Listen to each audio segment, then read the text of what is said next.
The Sims team is not afraid and actually welcomes competition from Paralives and Inzoi. Plus, there's a possibility we will see some Sims spin-off games, and we could even see some refreshes, at least in some form. All this comes from an interview with Lindsay Pearson, franchise creative for The Sims, hosted by PC Gamer. Now, this interview by PC Gamer, I gotta say, they actually asked some decent questions. And this interview, while vague in some of the responses, was frankly more informative than the much hype behind The Sims. And that isn't saying much, but I still think this is really interesting. Now, there were still some interesting omissions too. For example, Pearson specifically said she was not able to take questions on Project Rene or The Sims Hub. She wanted to focus on the general vision for the future. This is interesting, of course, because Project Rene was also omitted from behind The Sims, leading me to wonder again, what is going on with Project Rene? Why is Lindsay Pearson not talking about it at all? It's just an interesting tidbit, and I would love to hear your theories in the comments below. Do you think Project Rene is going through a whole overhaul, or what is going on? That said, let's get right into this interview. Now, I want to start with the hook of this, and of course this is Inzoi and Paralives. Ever since Inzoi was announced and Paralives, they were always seen as competitors, at least by some, to the Sims franchise. And ever since those two games were announced, lots of people were saying they would dethrone Sims. Now, the Sims team hasn't really directly commented on these games this whole time. This time, Pearson was asked a question about how she felt about these upcoming games. Her response is that she's excited to see more games, and she claims she really likes to be challenged. She also said the introduction of games like Inzoi and Paralives means they could learn from each other. Now, I don't know how I feel about this answer. I think it's probably the best she could answer, frankly, especially because she actually agreed to answer it. But I don't think it is to say they're not concerned at all. And with this, she says, Sims offers an affinity due to its balance of quirkiness and realistic details. I will say something I've always loved about the Sims franchise is both realism and also supernatural elements. And even though Paralives has said they might add supernatural in the future, for now, the base of both Inzoi and Paralives will not have anything of the sort. And of course, you have the lore of the Sims franchise and the fan base. She also was asked why so many devs are struggling to break into this industry. She did mention there's a lot of success in terms of specific niche games, but when you're considering a life simulation game like Inzoi or Paralives or The Sims, it is a ton to take on. She said that the biggest challenge is considering all the content that has to go into this game. Also, there are so many different ways to play these type of games. Now, there's also the balance of making Sims too smart or smart enough. That is the question of how much the players control things and how much the characters are able to do things without you. Pearson conceded that the third Sims game wants you to tell a story. You have things happen to you and you have to react. Versus in Sims 4, it's really about you telling the story. She said we go back and forth because players like different things at different times. There's the issue of wanting to have prompts versus letting you do everything yourself. She said that the third Sims game could be really difficult because it pulls you in a way that gets in your way, and Sims 4 on the other hand might not challenge you the same way. She said we see people play both ways. People, for example, who like to have tons of control, and people who like things to happen in their environment. My personal opinion, I much prefer the third and second Sims game on this. She is not wrong that some people like total control. She claims though the ultimate goal would be to have Sims be able to provide both experiences in the same game. I think Sims 4 has been built primarily on players controlling most things. And while she has said there are aspects they've added to Sims 4, and I will agree, I just think it's never going to get quite to that balance. She did say sometimes though they experiment. One example of such an experiment was apparently Strangerville. Strangerville she saw as an experiment because they're creating a linear story. You as a player can still decide what to do. So I guess her example was you could just choose to ignore the storyline and keep all your Sims infected. I don't know if this is the best example of striking that balance, but I do understand her point overall. In short, there are people that actually do prefer Sims 4 style of gameplay, but me personally, I am definitely on the other end. It's not that I don't like to control anything. I want things to happen outside of my control, and I want the game to surprise me. You can still create a storyline in that environment, in my opinion. Regardless, we know they are continuing to work on Sims 4 in a variety of ways, and one way is refreshing the menu design once again. She mentioned that they wanted to rework it and have family front and center to draw you back to what you're doing. And I will say, even though I hate the constant menu changes in some ways, I actually think this was an upgrade from the last design. I can only say let's continue to get rid of ads and focus more on the game itself. And speaking of focusing on the game itself, she said their main strategy right now is to fix major issues. She did say it's important to them to fix most of the biggest problems. So I really hope she follows through and we continue to see more bug fixes. We know that's always really iffy. But she did say there is a possibility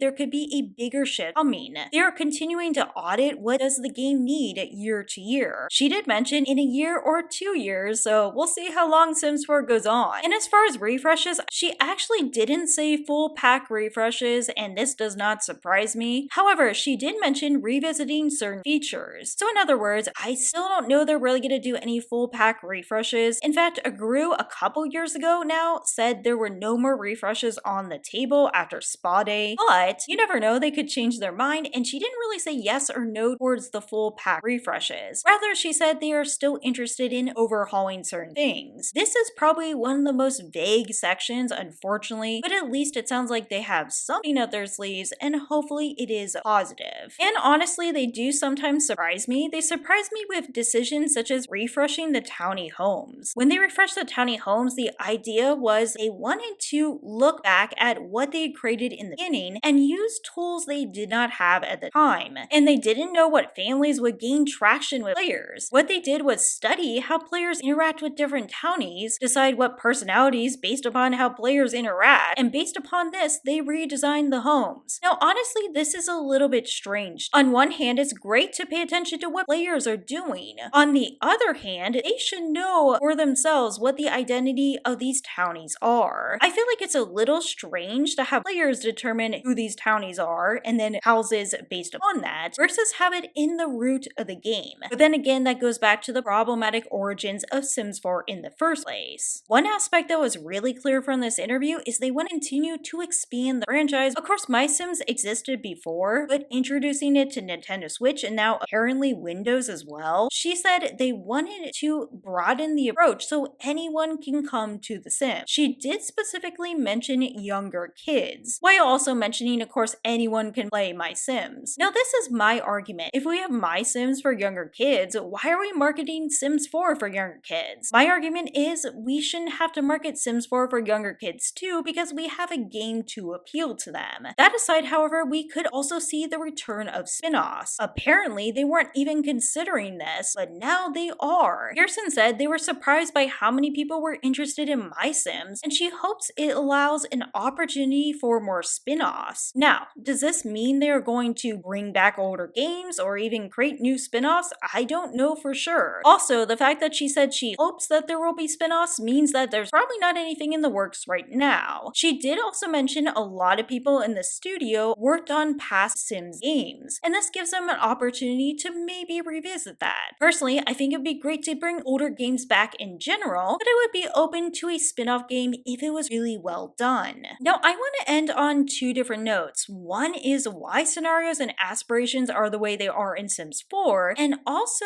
an issue with leaks and transparency. Now, as far as scenarios and aspirations, they're being used as tools for new players. She says it's really important to guide new players for The Sims 4 and to understand all the different type of content they can explore. I personally don't have a problem with tutorials and scenarios, but it also explains why I don't love aspirations in Sims 4. Sims 4 aspirations so often feel like a tutorial, and I guess that's kind of the purpose they're serving. Perhaps I just have a bias for Sims 2 and the third Sims game in this aspect, but I just think aspirations don't feel as meaningful as they could, at least a number of them. Probably not all of them, but a number of them. And finally, rounding this all up, she did discuss leaks, but not in specific. She says that leaks will happen, and she doesn't like it because they cannot control the message, or they happen at a time where they're not ready to explain things. She also did caution that leaks will sometimes leak at weird times. For example, leaks could be outdated information that was from a year ago and they've since moved on.